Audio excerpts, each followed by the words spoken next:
хийж байгаа ажлаа хүрч чадах хэмжээ хязгаарыг эсвэл хүртэж чадах сэтгэл ханамжийг хүртэл төсөөлөн харж чаддагвэ гэж байна.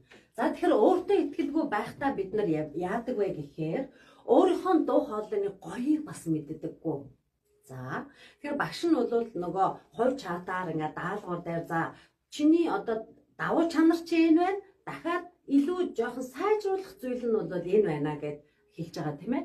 За тэгэхээр энэ нь болохоор юу вэ гэхээр өөртөө итгэх итгэлийг чинь багасгах гэж байгаа зүйл биш. Сул талаа давуу тал болгох гээд бид нар хамтарч ажиллаж байгаа тийм үү.